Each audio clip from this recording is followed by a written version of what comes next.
Okay, good afternoon, colleagues. This afternoon we present on the experiences and challenges of UU 100. This is basically for semester 2 2010.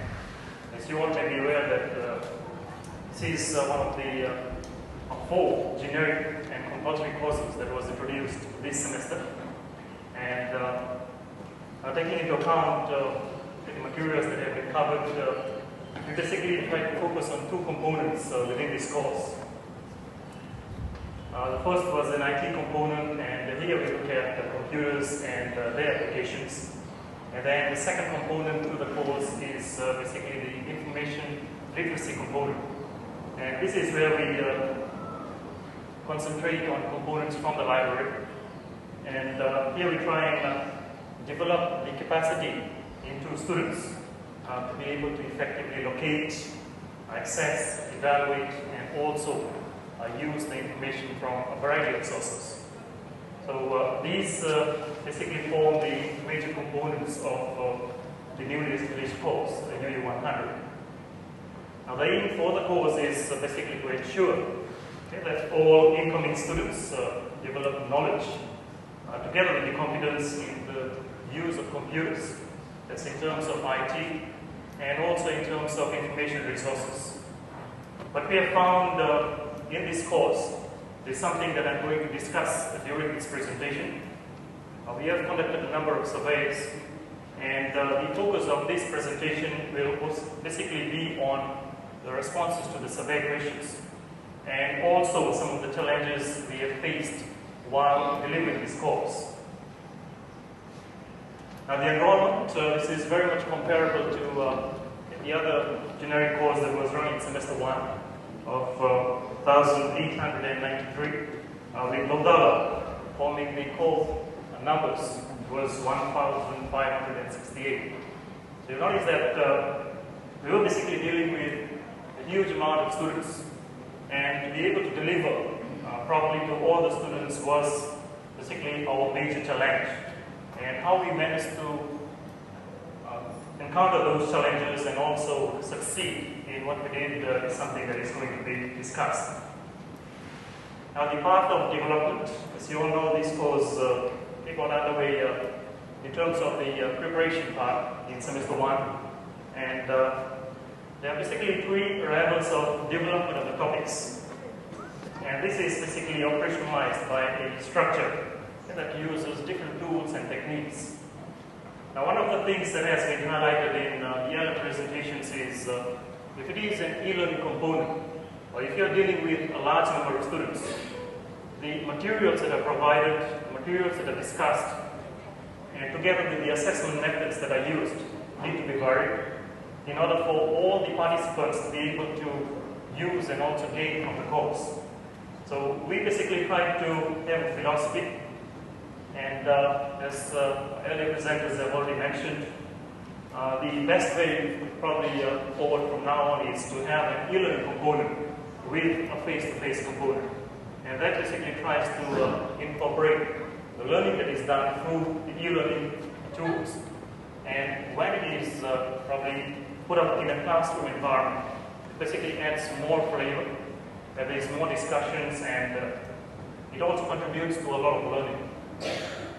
So what we basically tried to do was we tried to put up a course that did not have any lectures and no exams.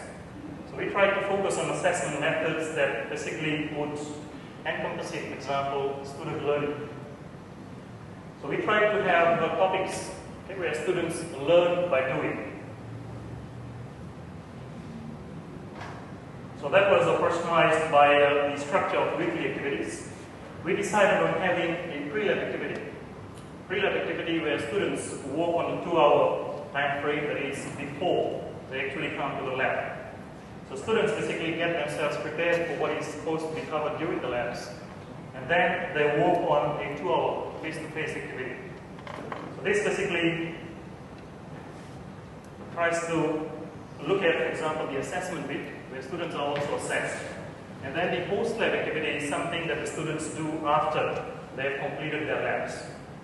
And we tried to have this as an e-portfolio activity, which was again an assessment component. I'll be discussing about e-portfolios in a short while. Now we try to use tools that simply try to put up the interest for the students throughout, and Moodle was our basic platform, and in it we tried to have e-portfolios, and then there was Turnitin, the USB plagiarism software. So all assignments that are uploaded through the assignment Dropbox were simply checked using the Turnitin software. And then there is the e-mark book that we try to utilize for recording of student marks. It was through Moodle. Now to test the materials, we had a rope test where all the writers simply tried to get together and we tried to scrutinize the contents that were actually covered. Now the e-portfolio, as I mentioned, is one of the assessment components used in UU100, and this was basically used by the students to create weekly templates. Now we tried to use this as an assessment activity because what we tried to do was students simply use this to record what they did on a weekly basis. Apart from what they did, we also tried to put up activities. We simply tried to incorporate things that they learned during the pre-lab and also discussed during the lab activities. Now, this e-portfolios basically tries to provide a reflection of what the students have been learning. So, for example, like the e-portfolios for the students are due this week. So, while they are submitting their e-portfolios for the semester, they are also trying to reflect on whatever they have done on a weekly basis. That's throughout. So that basically provides a very good platform for students to reflect and also remember things that they have covered.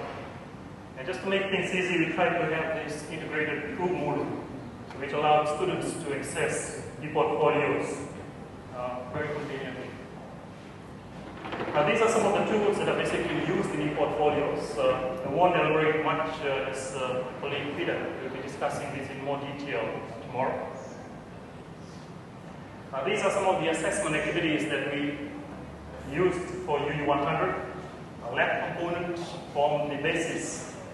That covered 30%, and then we had tests and quizzes, 10%, assignments, all submitted online. And then e-portfolio forms the major component of the course. So we tried to take away the exam component from the course, and we tried to have a more learning by doing kind of environment for the students. And this proved to be a very good, for example, method of actually delivering the course, and that is very much relevant and shown in the surveys that we have conducted. The results from the surveys clearly reflect that these methods are working. Just to reflect on student views, so we tried to conduct 3 surveys during the semester. The pre-course survey was conducted before the start of the semester. And then the mid-course survey towards the mid-semester break, and the end-of-course survey is ongoing. Now this provided us with a very good platform for reflecting on student views, and then we are going to use these views to basically improve on our next offering, which is going to be next semester. And before that, simply reflects schools. So let's have a look at the skills rating, and you can see like there is the analysis from the pre-course survey data and the end-of-course survey. So as you can see from here, like at the beginning we had a lot of average students. Students who were just very much, or who were not too much used to the computer. Not only computers, but also the library component, which is an important component. You can see that there is a big change from 11.2% advanced learners, advanced users, to about 54%. That's a big increase in terms of student learning. And this was basically incorporated into the materials, and students tried to go through this on a weekly basis. Beginners from, say, about 20% now down to about 2%. And so all the students have basically been able to achieve something from this course. That's based upon the data. And then the library skills analysis. So we tried to do an analysis on both the IT component and the library component. So students were basically able to locate a book using the book catalog right at the beginning. Notice that there is a big component, that's a big change from 71% to about 95%. So 71% of students were able to locate a book using the catalog at the beginning. Now there's a big increase to about 95%, so a big change. And then these students were able to use online databases. This again formed a core component of the library topics. About 66% before joining this course, up to about 98%. So few students were unable to, basically because of absenteeism or something like that. Just a brief course analysis. This is probably one of the first semesters when the library has managed to reach out to a massive audience. About 2,000 students doing the course, and using this course we are able to reach out to so many students right during the first year of studies.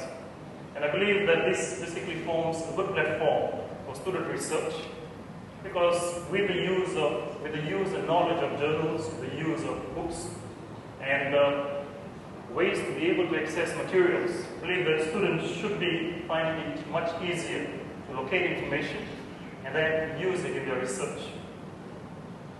So this course basically provides a significant contribution to the graduate attributes in terms of the IT and the information literacy aspects. And this should also provide better opportunities for research. Then this is basically based on the positive responses we have basically been able to obtain through the surveys that were conducted. My personal experience, I've been coordinating courses at foundation level and now with UU100. So I believe that more student learning takes place in courses that focus on skills. So skill-based courses basically allow students to learn a lot more, because the interest for the students is there right from the beginning to the end. Whereas in exam-based courses, focus is at times more on examinable content. Like, for example, in week 30 or week 40, or even during study break, whatever is trying to be, whatever is reviewed is mostly those things that are actually being tested in the exams. Whereas a course like this simply tries to look at skills right throughout. And I believe that the university should look at more skill-based courses. And this should not only provide, for example, students with much needed knowledge, but also prepare multi-skilled graduates. Something that the BBC has been highlighting in the sessions she has been having with the faculty. And this, in turn, should provide better job opportunities for students, because they will be multi-skilled and they should be able to work on a range of, for example, jobs. Now, some of the challenges that we have faced during the semester, since this was the first semester of offering, the first one, and probably the most, or the biggest challenge for us, has been the staff recruitment and turnover. We simply advertised for several full-time teaching positions, but the response was very little in terms of the interested candidates, and especially for the regional campuses. So what we tried to do as a plan B was to recruit part-timers to carry out the responsibilities for the regional campuses.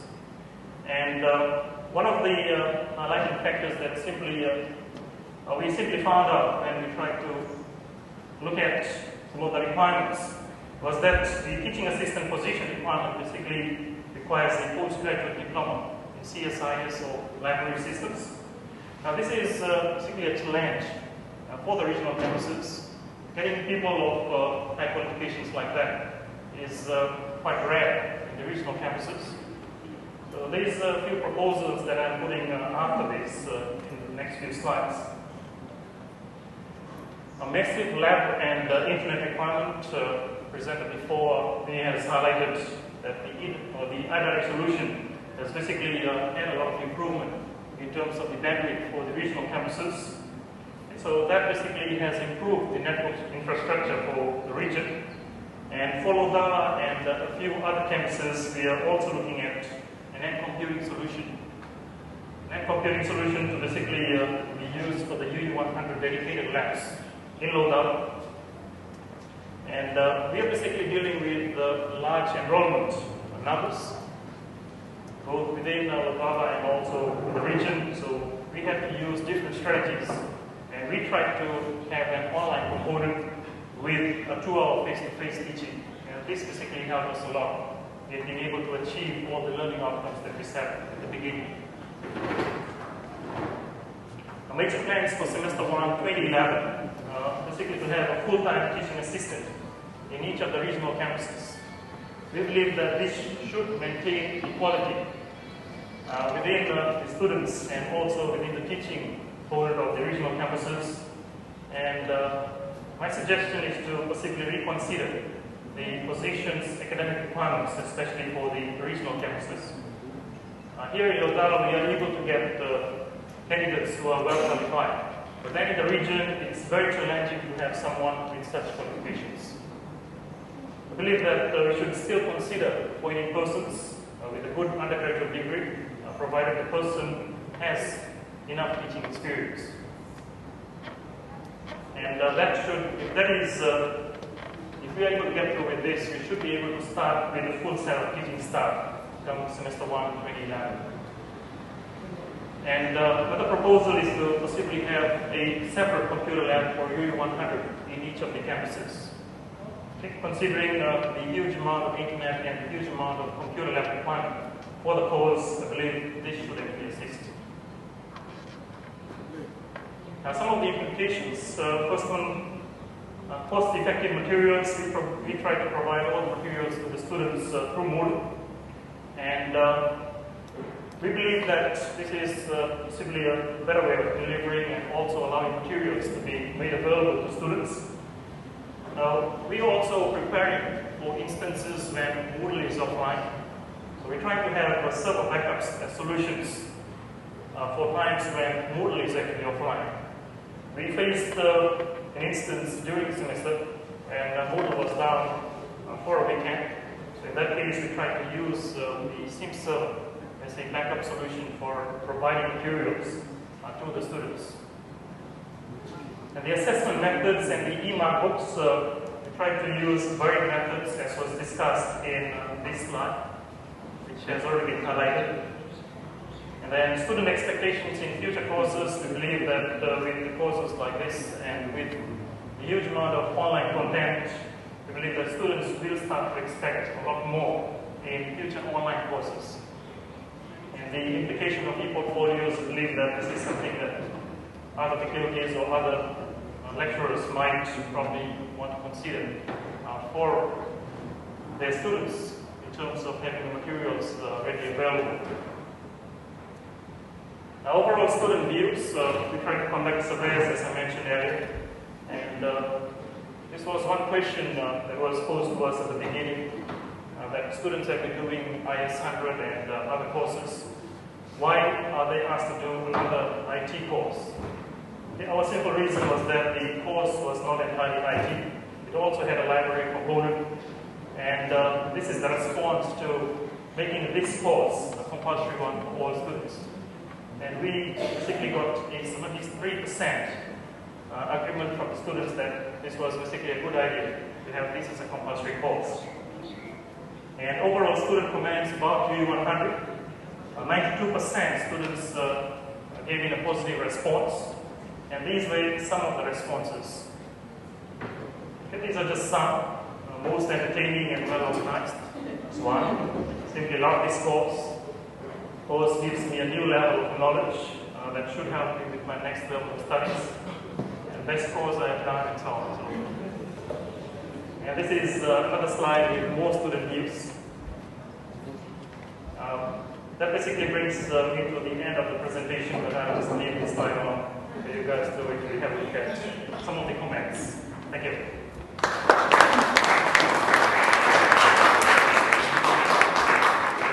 Thank you very much, Viren. Any questions? Arvind.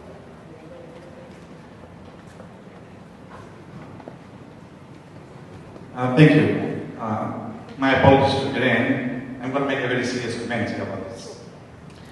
I know you might not be responsible, but I don't know where, during the development of this course, when it was decided that the summative assessment method would be removed. I believe that it was not circulated with us, but I think because this course is compulsory for all students, and at the current moment, the accreditation bodies don't really worry about generic courses, but somewhere along the line, I think they are going to actually be serious about generic courses because that's the way things are going. And I think this course will cause a problem if we don't have a summative assessment to the course, because professional bodies, as Professor Webb has indicated, they have a top-down approach. They come out with their learning outcomes, they dictate the assessment methods. We'll find difficulty in getting this course accredited. Thank you, Arvind. Maybe I'll answer that on behalf of Viren. First and foremost, when this course was developed, it was developed as a course which will not have an examination because of the nature of the course. In response to your second query, I think that the point is taken. However, the way we're approaching this, at least at this point in time, is to look at, there are very few programs that are looking at accreditation, and I can speak for the engineering one. We are working around that very thing. They haven't come back to us to say that you can't use this because it doesn't have a final examination. What they're saying is that the content of that is not adequate for accreditation. So we will deal with it in this instance according, in a separate context. But if it comes to that, I think we'll have to relook at that.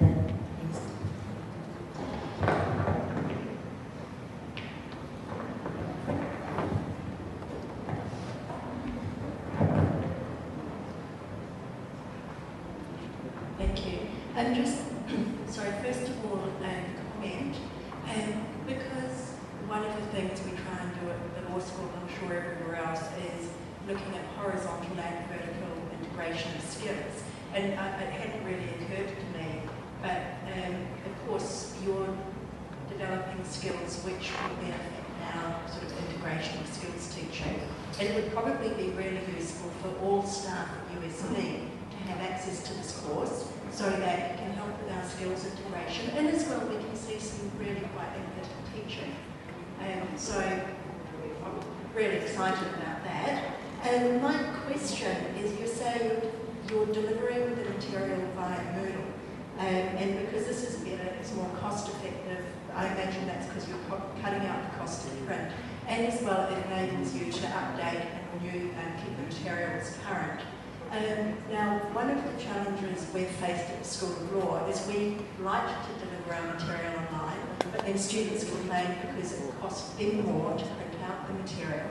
And I was just wondering, have you faced this kind of problem, and if so, how have you dealt with it? Thank you for your question. We did face a lot of challenges at the beginning, as I mentioned, and that was one of the major challenges for us to be able to reach to the outer campuses. Now, one of the things that we try to do in collaboration with the USP operators from the region was to make available the material using the local intranet. Quite a number of campuses have done that, and that has actually assisted the students. And some of the USB net operators went to the extent of allowing students from the region. The USB net operators, they tried to download materials for the students beforehand. And students basically had access to the materials during the class.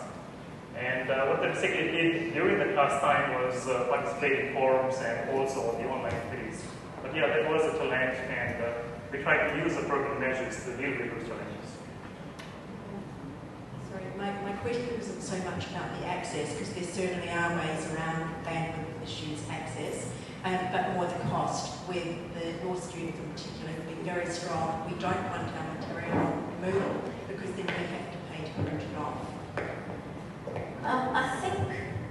I don't remember that there were any serious problems about students complaining about having to print these, at least not in Valhalla. We haven't heard anything from the region as such. My interaction with first year students more and more tell me that They don't like printing anyways. They prefer to read it, online. So I think, hopefully, with that kind of attitude, we will have less and less of this problem. But where there are problems, we will have to deal with them, really. It's one of those things.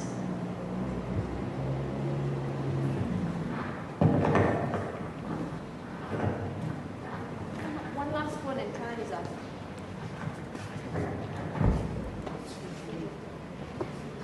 Then I have one small query. In your survey, you found that 27% of students disagree to make this course compulsory. So my query is, have you identified that why they disagree? Thank you. The major component of students who actually disagree with the idea of making this making this compulsory course, mostly the engineering students, a handful of accounting students as well, and those students who had actually done or who are actually doing the CSIS program.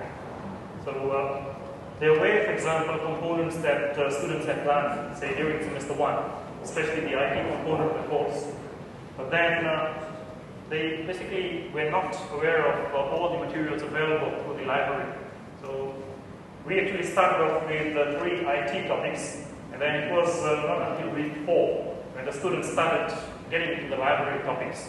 And that is when they noticed the difference between that, for example, this course and a course like IS100, or a course that already has an IT component.